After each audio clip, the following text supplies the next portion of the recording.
today, Wednesday, February 11th, 2026. My name is Kevin Smith. Thank you all so much for tuning in to Loud Majority Live. We got a jam-packed show for you guys today. Epstein madness in Congress. Democrats have finally noticed that Jeffrey Epstein is a thing. Of course, they're doing it strictly for a political gain. As Pam Bondi testified in Congress today, an absolute calamity has been ensuing throughout the course of the day. If there's any more fireworks, we'll be sure to bring it to you because Jasmine Crockett just did her damnedest to prove that she might be the stupidest person in Congress. Pam Bondi, of course, was not having it. Look, a lot of people have been mad at Pam Bondi recently, and I gotta be honest with you. I think I've been rather gracious to her. Maybe more than I should have been, and I've taken a lot of heat from you guys for that. But you know what? I do appreciate the fact that at least the Trump administration officials who have been put in place right now are willing to fight back against the complete and utter nonsense that all has been going on. We're going to show you guys some of the highlights, a lot of the lowlights. Before we get to that, guys, do me a favor and hit that thumbs up button. Share the video out all over the place. We are rocking. We are rolling here in just a second. We are going to throw it to Brandon Gill, who you guys know that I am quite high on this show. I think he's doing an absolutely tremendous job. He is questioning Pam Bondi right now. Let's throw it over to Brandon Gill and let's see what he's got to say. I'd love to discuss that with you. Thank you, General. Thank you for being here. Gentleman yields back. Well done. Some of the questions he raised, we plan on taking up in a markup in a couple weeks on the whole sanctuary jurisdiction issue. With that, I recognize the gentleman from Texas. Thank you, Mr. Chairman, and thank you, Madam Attorney General, for taking the time to speak with us. We certainly really appreciate it. I've got a series of questions for you that we can get through pretty quickly, I think. Can you tell me, is it true that the Biden-Harris DOJ raided President Trump's home? They did. Did the Biden-Harris DOJ allow Jack Smith to spy on over a dozen Republican members of Congress? Absolutely. Did the Biden-Harris DOJ seize the phone of a sitting Republican congressman? Yes. Did the Biden-Harris DOJ and Jack Smith pay at least $20,000 to confidential human sources to provide information on President Trump? At least. At least. Did the Biden-Harris DOJ and FBI fail to apprehend the suspect who placed pipe bombs near the Capitol ahead of January 6th? Yes. Did the Biden-Harris DOJ target parents as domestic terrorists? Absolutely. Did the Biden-Harris DOJ target pro-life Catholics, going so far as to interview a priest and a choir director? Yes. Did the Biden-Harris DOJ send FBI SWAT teams to arrest pro-life advocates with no criminal histories? Yes. Did the Biden-Harris DOJ use the FACE Act to target pro-life advocates while it allowed anti-life agitators to vandalize, destroy, and firebomb pregnancy resource centers and churches? Multiple times, I believe. Multiple times. Did the Biden-Harris DOJ ever determine who leaked the Dobbs decision? I can't discuss that. No, under Biden-Harris. Got it. No. Did the Biden-Harris DOJ and FBI target whistleblowers for revealing waste, fraud, and abuse within the department to Congress? Not to my knowledge. Did the Biden-Harris DOJ refuse to say whether it coordinated with Alvin Bragg, Fani Willis, and Letitia James in their lawfare against President Trump? They refused. Did the Biden-Harris DOJ slow-walk the criminal investigation and prosecution of Hunter Biden? That's an understatement, in my opinion. Yep. Did the Biden-Harris DOJ determine who brought cocaine into the Biden White House? They did not. They did not. Did the Biden-Harris DOJ cover up the extent? Well, as far as we know, they did not. Right, that's right. Did the Biden-Harris DOJ cover up the extent of the Russia collusion hoax? Absolutely, in my opinion, yes. Did the Biden-Harris DOJ seek leniency from a federal court for an IRS contractor who leaked sensitive tax information on over 7,600 Americans, including President Trump? Yes. Did the Biden-Harris DOJ sue Texas because the state wanted to secure its own southern border? Yes. And finally, did the Biden-Harris DOJ attack SpaceX for hiring too many Americans? I believe they did. Yep. Unbelievable. It is unbelievable, and I appreciate that a lot of this is being cleaned up under your leadership.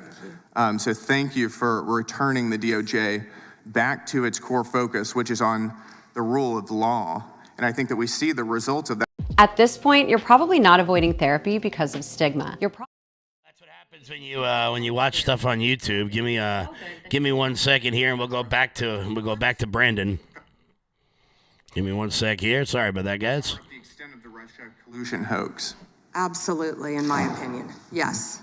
Did the Biden-Harris contract Americans, including President Trump? Yes. SpaceX for hiring too many Americans? I believe they did. Yep. Unbelievable. It is unbelievable, and I appreciate that a lot of this is being cleaned up under your leadership. So thank you for returning the DOJ back to its core focus, which is on the rule of law. And I think that we see the results of that. I've got a few more similar questions for you. How have, over the past year since President Trump has been in office, how have murders trended in the United States? Since President Trump has been in office, the murder rate has dropped to a historic 20% drop in the national murder rate, lowest since 1900. 20% drop in 1 year. That's incredible, isn't it?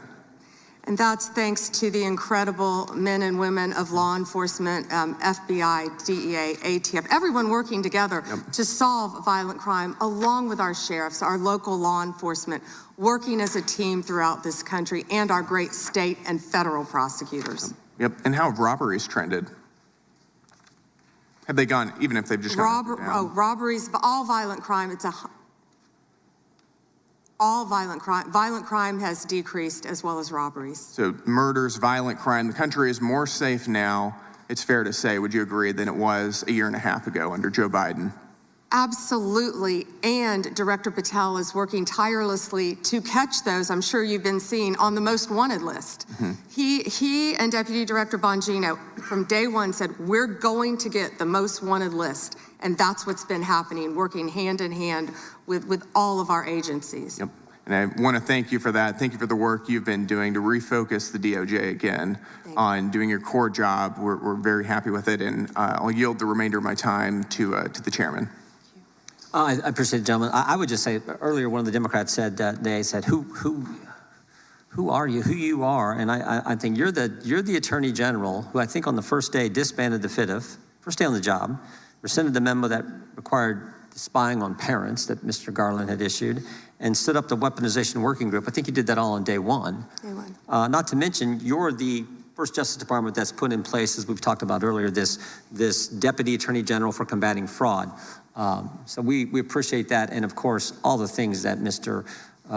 Gill pointed out with the crime stats that have went down. So our last question of the day, but not the least, the gentleman, I'm sorry, we're going to have two more. We got Mr. Onder and then Mr. Baumgartner. So Mr. Baumgartner, let's go that way since you're here. You're ready to go. Mr. Baumgartner. Well, yeah, I tried to make sure I showed you guys Brady Gill because I'm really high on him. I think he does a phenomenal job in the House, and, we like to highlight people that are doing good things here.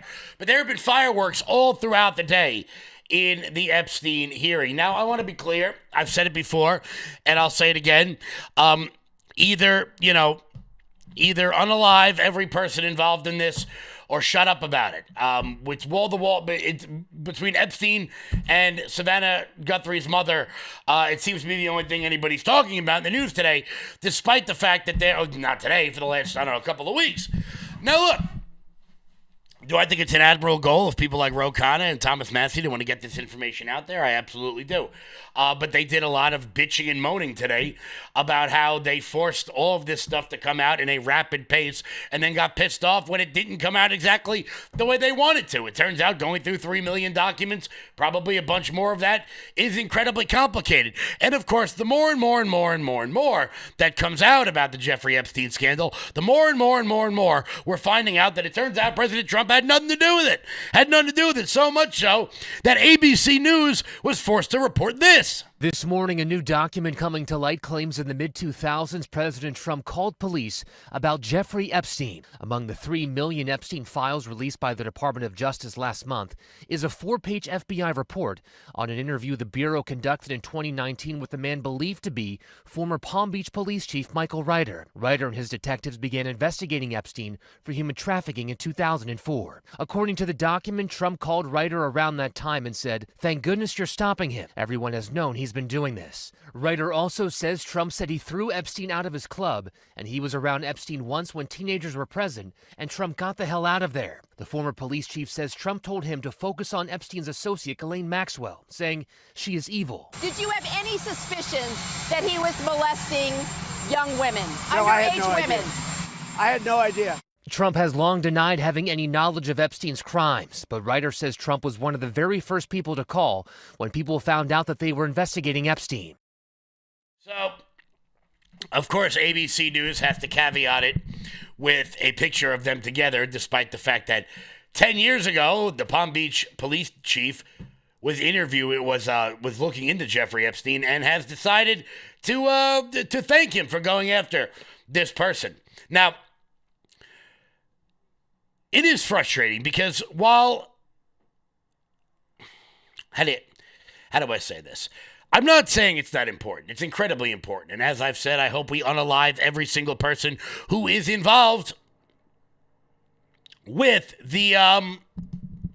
with this situation. But either do it or don't. Either do it or don't. Because these congressional hearings, they're becoming a sideshow. And look, I love a good show as much as anybody else. Hell, you're watching one right now. But the fact remains is that we're getting nothing out of it. It's all banter. It's all smoke and mirrors. It's all just grandstanding and more bullshit over and over again so that people can send out fundraising clips. As I've said on the show numerous times, I very much hope, I very much pray that someone watching this has the power to subpoena me so that I can testify in front of Congress and give them the show that they actually want. It would be very nice to do that. But the real question about Epstein I would have for Democrats is the one that Pam Bondi brought up over and over and over again. At least people like Thomas Massie, whatever you may think about him, whether he's a bit of a pain in the ass, like most libertarians who live in a fantasy land that doesn't really exist. At least Thomas Massie's been on this tip for quite some time. He's not just waking up today and suddenly deciding, you know what, I'm going to care about Jeffrey Epstein. He's been talking about it for a number of years. And Pam Bondi has been on that tip all day, asking Democrats why it is that they just suddenly started to notice that Jeffrey Epstein and all of his crimes were a thing. You know, all they want to do, all the American people need to know this. They are talking about Epstein today. This has been around since the Obama administration. This administration released over 3 million pages of documents, over 3 million, and Donald Trump signed that law to release all of those documents. He is the most transparent president in the nation's history. And none of them asked Merrick Garland over the last 4 years one word about Jeffrey Epstein. How ironic is that? You know why? Because Donald Trump, the Dow right now is over, the Dow is over $50,000. I don't know why you're laughing. You're a great stock trader, as I hear, Raskin. The Dow is over 50,000 right now. The S&P at almost 7,000. And the NASDAQ smashing records. Americans' 401ks and retirement savings are booming. That's what we should be talking about. We should be talking about making Americans safe. We should be talking about, what does a Dow have to do with anything? That's what they just asked. Are you kidding? Mr. Jordan, Mr. Jordan. Committee will be in order. Mr. Jordan, am I going to get an extra 45 seconds added to my time? The committee will be in order. The time belongs to the gentleman from Texas. Ms. Bondi, the Attorney General can respond. Thank you.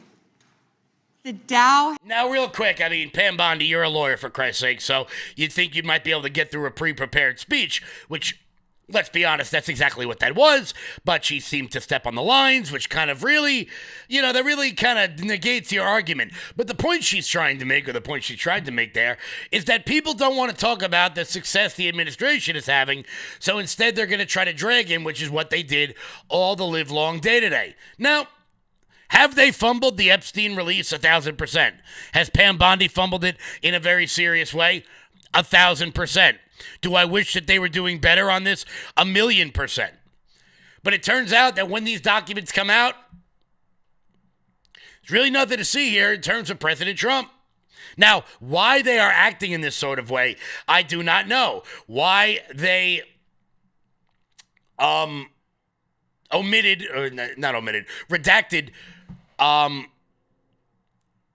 why they redacted Les Wexner's name from one of the files, I have no idea. I don't have the answers to it. But I want to be clear about something, because there's a lot of people out there who seem to be under the impression that because a person doesn't have the answer to a question, that means that their answer is correct. And that's really not the way anything works. I don't know why they accidentally, maybe they did it on purpose. Maybe they didn't do it on purpose. Maybe while they were going through 3 million documents, somebody put a line over the wrong line. I have no idea. However, I follow the rule that you should never attribute malevolence when stupidity will do. Most of the things that happen in life are just complete screw-ups. But it's nice to see Pam Bondi actually fighting back. I do like that one line she dropped on Jamie Raskin. We'll play it again just because it's funny. The Dow is over $50,000. I don't know why you're laughing. You're a great stock trader, as I hear, Raskin. The Dow is over 50,000 right now. If you're going to go back and rewatch this hearing, you should absolutely, I don't know who that woman is sitting behind Pam Bondi to the right, but she's really got to work on her facial expressions, because she's giving away the whole damn ball game right here with her, with how she feels about things. It's been pretty funny to watch. I watched the entire hearing just because it was funny as hell.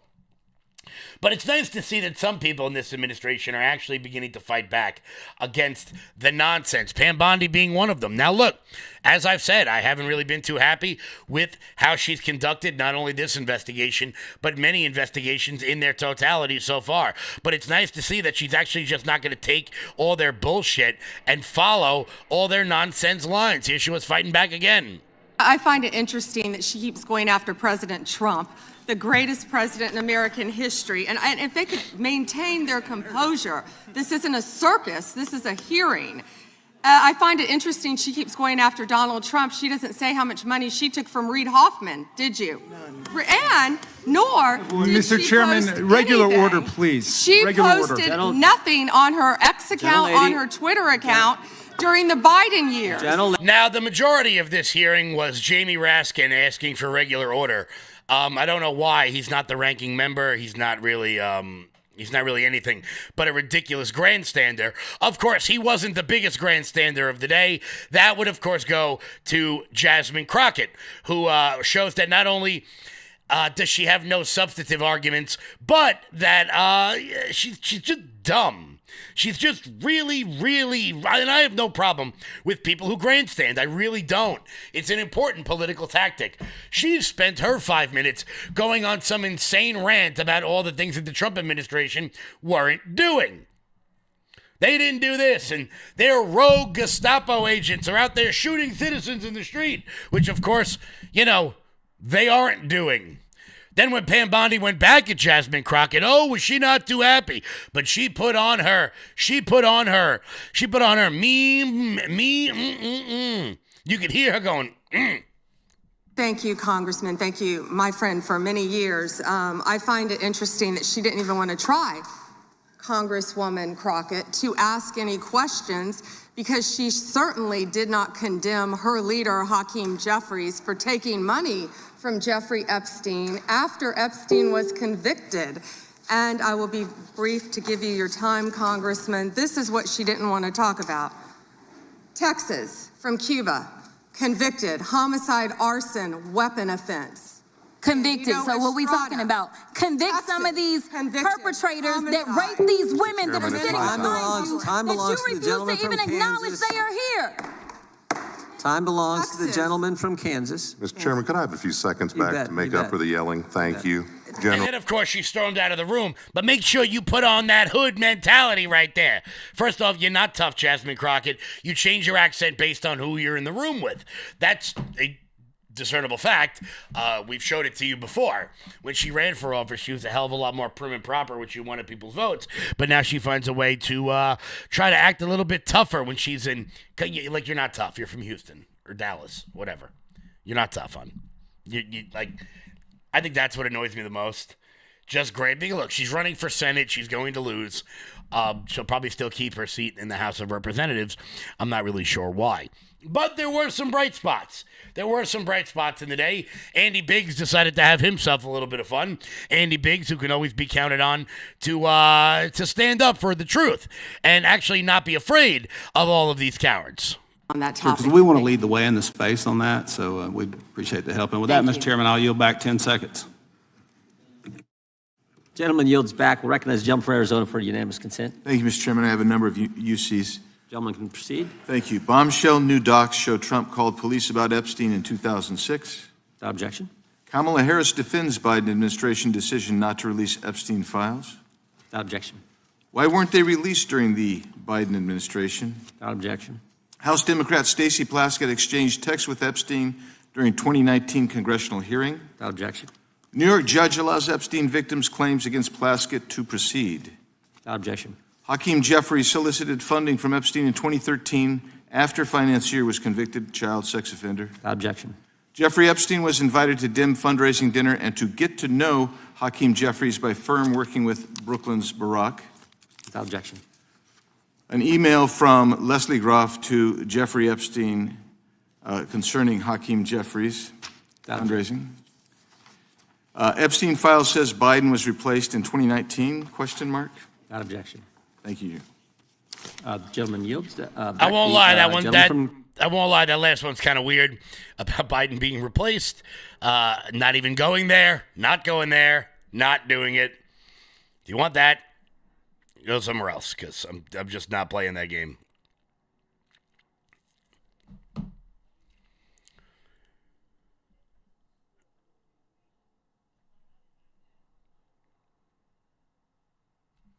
Not even going there. I'm sure there's plenty of people there who think that, but we're not doing that. We're not doing that at all. So that wasn't the only bit of fireworks out of the hearing today. Here was one more, and then we'll move on from Epstein because I actually do have some good news. Talks about they indicted. The president said they indicted him twice. Mr. Chairman, please stop the clock and restore his time. Okay, here we go with these Committee will get in order. theatrics. The time belongs to the gentleman from New York. We will give you a few more seconds. We will do that. But when you ask a question, the witness gets to answer. You may not like the answer, but she gets to answer. The question was, how many of Epstein's... They don't like the answer, Chairman, my time. because it's honest. So he asked a 4-minute question. Restore 45 and seconds, I Mr. am Nadler, going please, to Mr. Chairman. Answer. You can let her filibuster all day long, but not on our watch. Not on our time. No way. And I told you about that, Attorney General, before you started. You don't tell me. Yeah, I did anything, tell you because we saw what you did in the Senate. You're a lawyer, not even a lawyer. Committee will be in order. Now, I guess we should be happy that that clip exists because a few minutes later, the weeble wobble that is Jerry Nadler decided that he was going to have himself a little nappy poo while sitting on the damn stand. Now, look, I want to be clear. There are a lot of these hearings that are aggressively boring. There are a lot of them. Go to the environmental subcommittee and let me know if you could stay awake, because you can't. Some of these subcommittee hearings are so boring they could put Hunter Biden in his prime to sleep, which is impressive because when you're smoking so much crack that you end up smoking Parmesan cheese that you found sitting in the rug, you're probably high as a damn kite. But this one at least had a little bit of zest to it. But I guess Jerry Nadler needed his afternoon nap right after his glass of Metamucil. So, somebody wake up Jerry. Thankfully, he's out of office. Now we can have this, half a Kennedy run there, or whatever the hell it is. Or whatever he is. Not really sure. Oh, Epstein. That's all we're going to talk about. I am bored of talking about this. Either kill these people or leave it alone. Just do it and get it out of the way. Because for the last week, all I've been hearing about is Savannah Guthrie's mom and Jeffrey Epstein. And it's like nothing else is happening in the world. Someone needs to, you watch, Fox is basically begging. Fox News is basically begging for another war to start so they can talk about something else. But we'll see if they get their wish. Before we move on to the booming, kick-ass economy, here's Jeremy. Hey, everybody, if you're not familiar with, then let me introduce to you Armor Colostrum. Now, I didn't know what colostrum was up until a few years ago. I'd never even really heard of it. And then my wife turned me on to Armra Colostrum.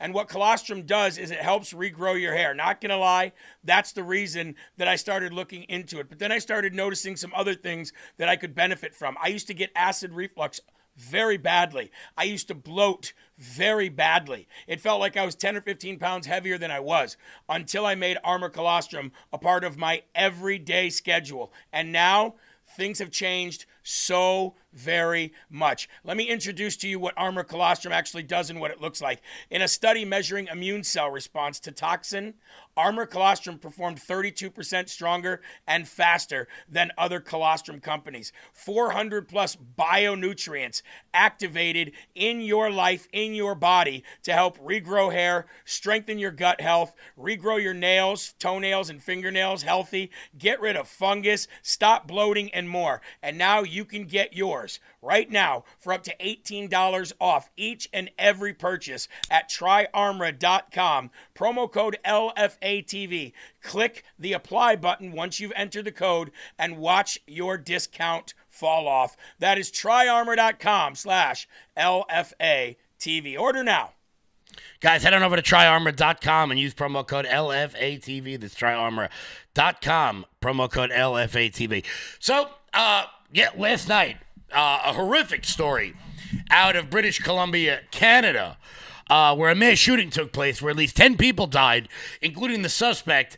Really tragic story. Police found two of the victims at a secondary location that believed to be in connection with the shooting. Now, of course, we have to make sure we don't bury the lead.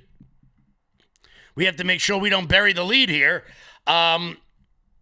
If you went through Canadian press, you would find the story about a woman who went on a mass shooting.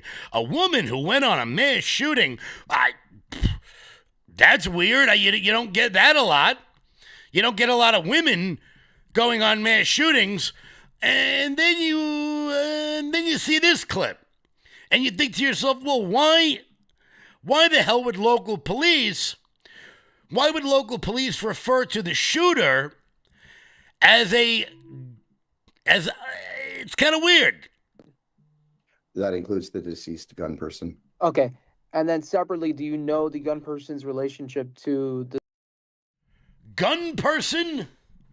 A gun person. Hold on. All right, let me see. Checks notes. Oh, that's right. Man in a dress. Giant man in a dress. Big ass man in a dress. Yeah, that's right. Yeah. Didn't see that one coming. Absolutely didn't see that one coming. Except for, everyone on planet Earth. At least 9 people were killed in a connection with a shooting at the Tumbler Ridge Secondary School in British Columbia, according to officials who added the suspect was also found dead. The Tumbler Ridge Royal Canadian Mounted Police, that is one long-ass name, confirmed to Fox News that officers responded to an active shooting at about 1:20 local time on Tuesday. While searching the school, the officers found 6 victims dead from gunshot wounds and a person believed to be dead who appeared to be the suspect. 2 victims were airlifted to the hospital with serious or life-threatening injuries. The police said a 3rd victim died while being transported on the way to the hospital. Yeah, that's right. Chalk up another one in the left-wing extremist category that I'm sure Democrats will choose to ignore because, that's what Democrats do. This is an absolutely tragic story that didn't have to happen. One of the 12-year-old girls who was shot in the head by the trans shooter survived her surgery, and the fundraiser for her just hit $63,000. This, I'll put it up there. This is pretty tough to see. The mother laying by her side there. Let me move that up. Pretty tragic image right there. The young girl who was critically injured on Tuesday's Tumbler Ridge shooting in British Columbia, this from the Post-Millennial, has been identified as 12-year-old Maya. A GoFundMe was set up for the girl's medical expenses. That's weird. I thought Canada had universal health care. has raised over $63,000 in 24 hours. Her mother wrote that her daughter had just received a gunshot wound to the back of the head and neck. Like the real tough guy that he is. Like the real tough guy that he is. Let's see. Let's pull up, you know what? Let's pull up what this woman looked like. Let's pull up what this lady looked like. Oh, right. Well, you know what? I guess maybe you could consider this a woman in Canada. I don't know. Kind of looks like Chris Farley playing one of the Gap Girls back in the 90s. Or maybe it's a woman in Canada. I'm not really sure. Krista Hunt, the cousin of Maya's mother, who wrote in the fundraiser that the recovery timeline is unknown. All we know is that Maya made it through the transport from Tumbler Ridge to the Vancouver Children's Hospital, is currently in critical care. The fundraiser was set up to provide for Maya through the surgery and allow her mother to be there by her side. She added on Wednesday, what started as a normal day has now tapered into hours and has now tapered into hours and minutes. What felt like a shred of hope feels as fragile as life itself, but we cannot give up hope. So as we wait, our amazing team believes we can't make it possible, but we wait. It's incredibly oddly worded. I don't know why it's written like that. Hunt wrote earlier on Wednesday that Maya underwent surgery on Tuesday to help stop bleeding and made it through the night. She's such a fighter. 9 people in total have been killed, with 25 others being injured after the gunman opened fire. The gunman has been identified as Jesse Strang. That's right. Strang wrote about being transgender, taking SSRIs, and being suicidal because he could not gain access to cross-sex hormones.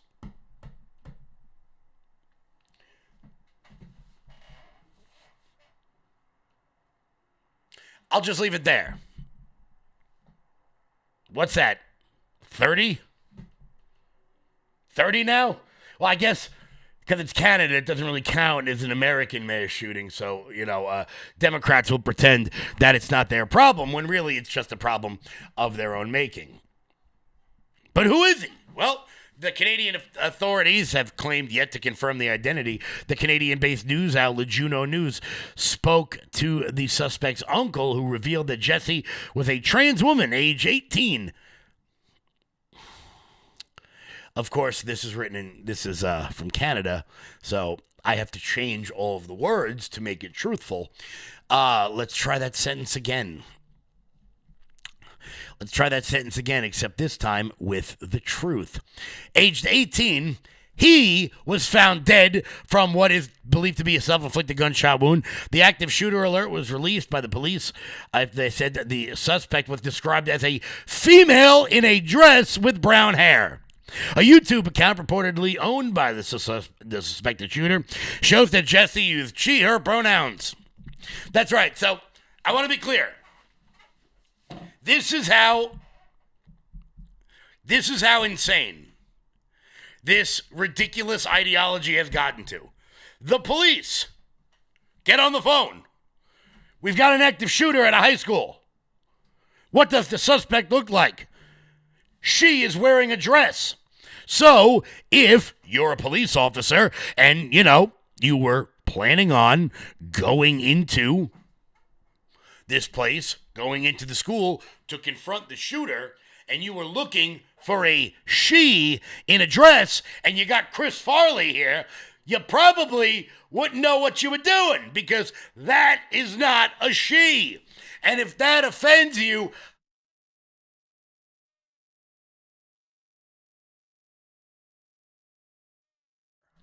I don't care.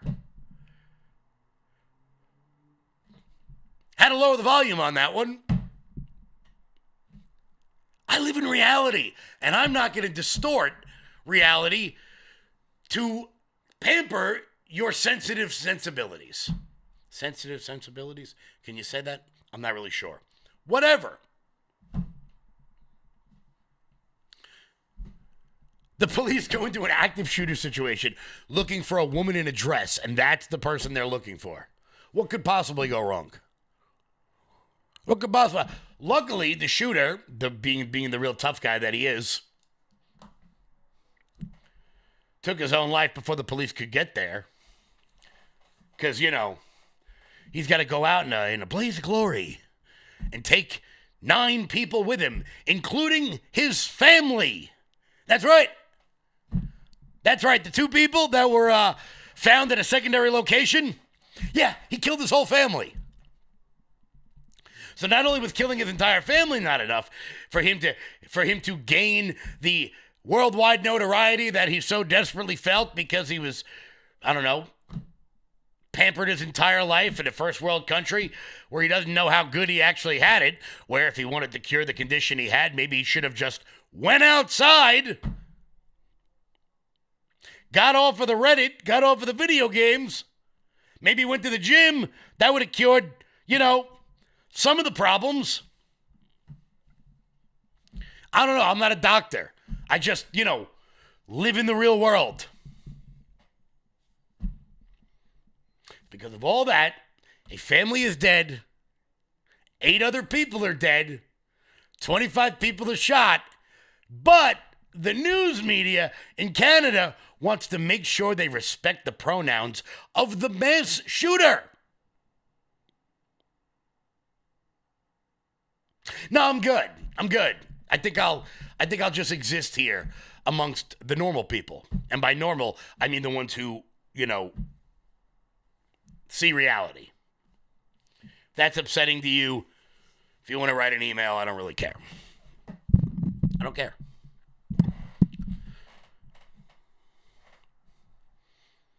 I don't really look to respect the self-imposed dignity of mass shooters. But look, you hook up teenagers on SSRIs, don't be shocked that these things are going to happen. Start altering people's brain chemistry before their bodies are fully formed, before their brains are fully formed. What do you think's going to happen? But hey, at least Canada didn't call him a gunman. They called him a gun person. Right. Well done, everyone. Well done. Guys, we'll be back in 1 second because guess what? The economy continues to kick ass and take names as Pam Bondi so aggressively attempted and failed to, that wasn't a great prepared line, if we're being honest with you. Before we get to that, guys, do me a favor and head on over to loudmajorityusa.com. That's loudmajorityusa.com. Sign up for the newsletter. Check out our shop. That is the best way to support this show and everything we've got going on over here. We're having a heat wave here in New York, baby.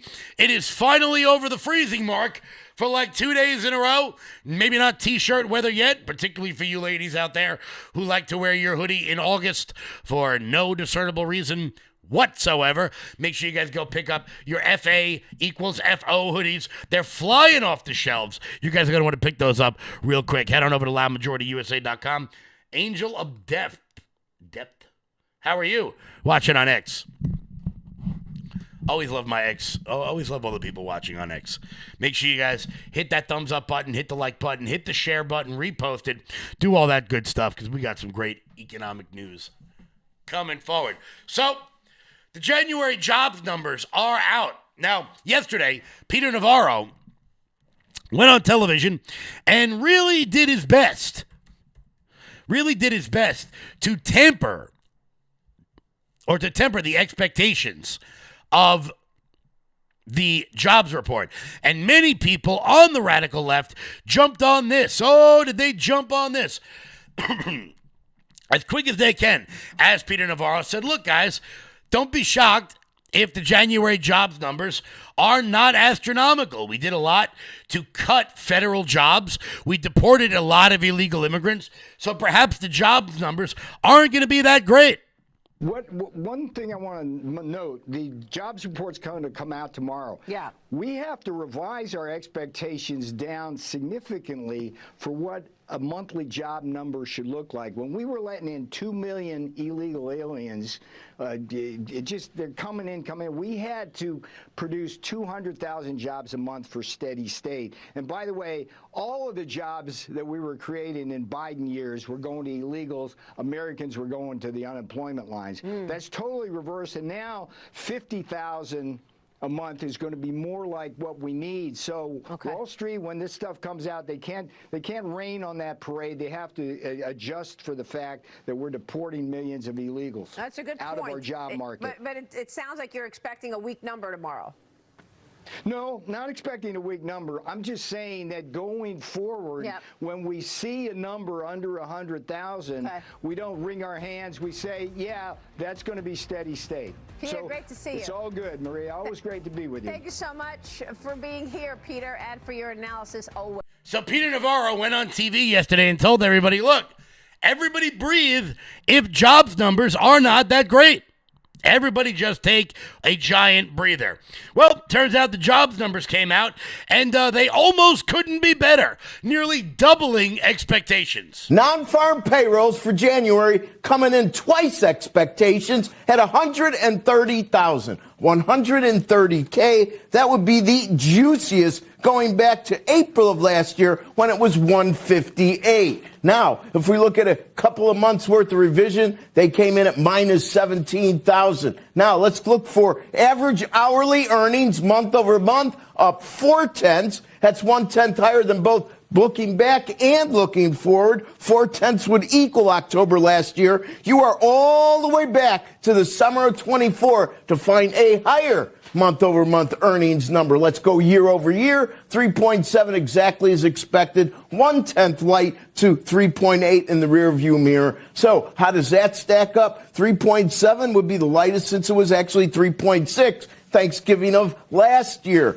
Now let's look at hours worked, shall we? 34.3. That increase, that's a good thing. That's up 1/10 from both what we were expecting and our last look. 34.3 would equal November. To find a higher one, you're all the way back to March of 24. Now the unemployment rate may be the most important number of all, and it moves down 1/10. 4.3%. All the naysayers out there, they're going to like this set of data points. 4.3 would be equal to where we were in August of last year. To find a lower number, you're looking at June of last year. Labor force participation moved up as well. More good news, 62.5. That would be the best since it was 62.6 in April of last year. And drumroll please, the final number I'm going to give you is U6, the underemployment rate, and it comes in at 8%. 8%. Last look was 8.4. 8% would be the best going all the way back to July when it was 7.9. Now, that's a lot of numbers there, and if you are finance people or economic people, that might have sounded like you were sitting through a math class, which I totally understand. Another statistic that came out that wasn't named there is that the amount of people working 2 jobs has gone down. That's right. The amount of people working 2 jobs have gone down. Why? Because the hourly rate is going up. So people now have more flexibility in the job market. This as unemployment continues to go down as well, even with the massive federal layoffs going on. I keep saying it. And I'll say it over and over again, that this administration has really put all of their eggs into one basket with the big, beautiful bill. But we have to acknowledge the fact that it turns out maybe these things are starting to work. Maybe they're starting to work. Markets are looking good right now. Markets are looking real good with the Dow staying just about even. The NASDAQ and the S&P 500 are both, everything stays about even right now in the market. I had a good day. Personally, if I'm being honest here, I had a great day. So that's exciting news. That's unbelievably exciting news. Things are looking up. And what did the jobs market tell the people on Wall Street? It told them that everything is getting better. Things are not good yet. Things are still trying. They are still working through these things, but all the projections moving forward are beginning to look up. Here is Scott Besson. Look, Senator, what we're seeing, and my career on Wall Street for 35, 40 years, that what I've always seen is we are seeing now in the stock market a broadening out. The market had been led by some very big tech companies for several years, and now we are seeing the small cap indices do better. We're seeing regional banks. We're seeing cyclical indices do better. So I think that finally we are seeing the Wall Street is now telling you that Main Street is going to do better. And look, that's what our focus has been from day one. Wall Street's done better for years, for decades, and now it's time for Main Street to participate also. Thank God, because Main Street certainly has needed it. Look, there is no doubt that the stock market has been held up by the Magnificent Seven for quite some time. But how have the smaller companies done? How have the mom and pops, how are they doing? Well, if more people are working and people have more time on their hands and people have more money, they're going to spend more money in their local communities. That is going to give people freer capital to spend. This is all good stuff. And I hope it keeps going. I really, really do. I really, really do. Finally, maybe we can start addressing this affordability crisis and we can actually get out of the hole that the last 4 years have put us in. Guys, we'll be back in 1 second. We got a few more stories that I want to make sure we get to before we get to that. Mike Lindell. I'm excited to announce that we're having our first ever mega sale on overstock clearance and brand new products. For example, save over 50% on this season's flannel sheets. Queen size only $59.98. Kings only $69.98. They sell out fast every year, so order now. Save 20% on our brand new My Crosses. They're designed in the likeness of the one I've worn every day for over 20 years. They come in men's and women's, and they're made right here in the USA. Get our 2025 six-piece My Towel sets for only $29.98. Our initial quantities are extremely low, so get them now before they go. And our best-selling standard My Pillows, just $14.98. So go to MyPillow.com or call the number on your screen. Use this promo code to take advantage of our first ever mega sale. But wait, remember that $75 free shipping rule? Well, that ship is sailed because right now, every order ships absolutely free. Guys, head on over to MyPillow.com and use promo code LOUD. That's MyPillow.com, promo code LOUD, for up to 80% off everything on the website. That's MyPillow.com, promo code LOUD. A really weird story out of Texas. Apparently, the FAA has halted all flights into El Paso International Airport because the Mexican cartel drones have been flying over the airport. What? I'm sorry, what was that? The FAA has closed airspace around El Paso International Airport for a period of 10 days. They grounded all flights earlier today, citing special security reasons, and did not provide further information. Those reasons were revealed to be that drones from Mexican drug cartels were flying nearby. Quote, the temporary closure of the airspace over El Paso has been lifted. There is no threat to commercial aviation. All the flights will resume as normal. We woke up this morning to find out that they shut down El Paso International Airport because of Mexican drug cartel drones.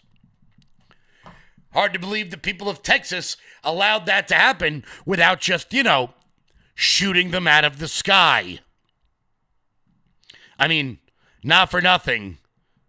It's Texas.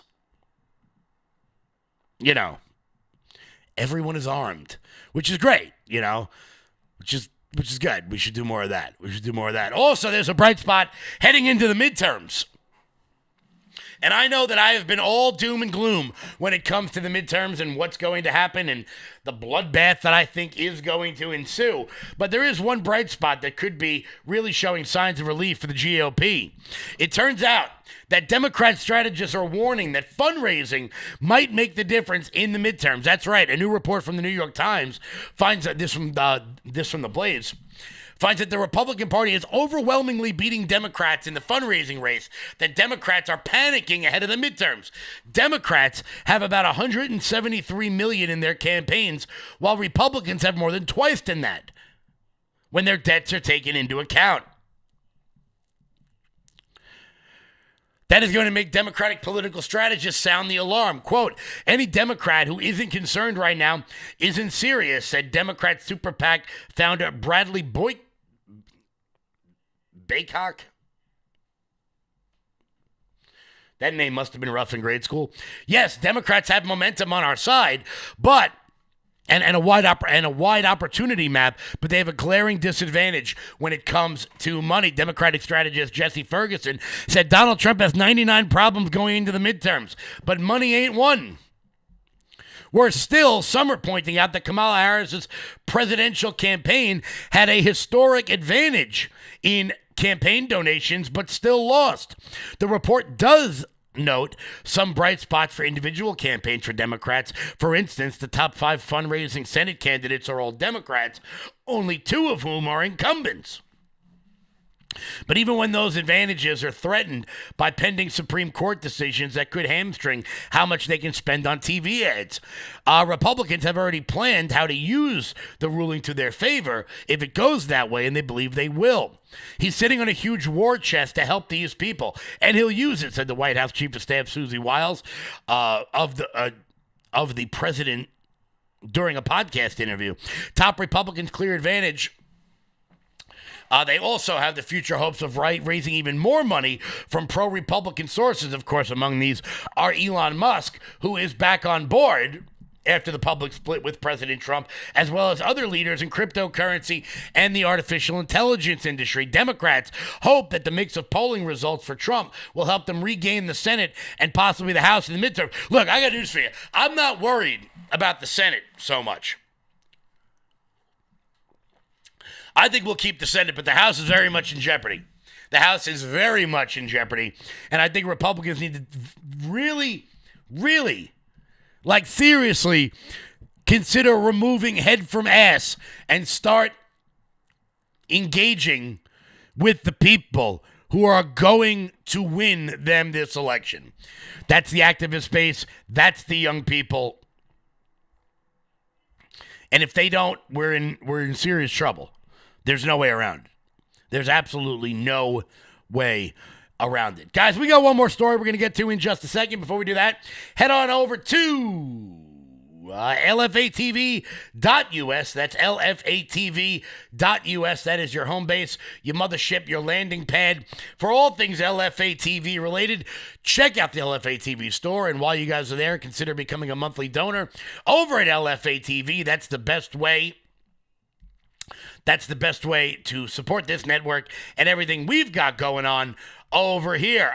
We really do appreciate the support, and that's how we keep the lights on over here. Also, guys, make sure you do me a favor. Follow me on Rumble over at rumble.com/loudmajorityus. That's rumble.com/loudmajorityus. I really do appreciate it. You guys helping my channel grow, as always. So, weird story. Did you guys know that they're still out there protesting in Minnesota between the Epstein files and the Savannah Guthrie story? I hope they get her mom back soon. I really do. But every day this ticks on, it seems like the thing is going to be, it seems like the outcome is going to be worse and worse, but we'll see what happens. They're still out there protesting in Minnesota, except they're running out of things to protest. So now what they're doing is, following a major car crash, radical left-wing activists have now begun blocking the road for emergency vehicles because none of them have any idea what they're doing. You know, they tried the violence. That didn't work. Then they went to the dildos. That didn't work. Now, apparently, they're just blocking ambulances from getting down the street.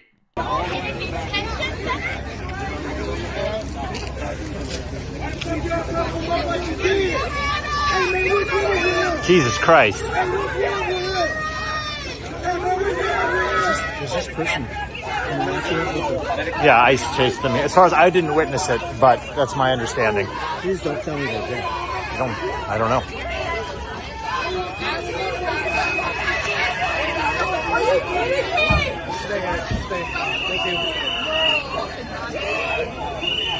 How much destruction? How much death? Will it be enough? Ever? Look at the amount of police it takes to secure an accident scene. Not like an ICE operation, not some sort of federal law enforcement, a car accident. That's how many cops it takes just to stop left-wing protesters from allowing society to operate in the way it's supposed to. And people wonder why everyone gets just a wee bit frustrated with the idiots in Minnesota. I think instead of swarming ambulances that are trying to help people, they should absolutely go back to the dildos. Bring back the dildos, everybody. Cut that clip. Guys, it's 4 o'clock. I want to thank everybody so much for tuning in. You guys can pick up your I voted for this t-shirt over at loudmajorityusa.com. That's loudmajorityusa.com. Sign up for the newsletter. Check out our shop. Guys, we'll be back live tomorrow with a very special interview. I will see you guys then. Until tomorrow, everybody, stay loud.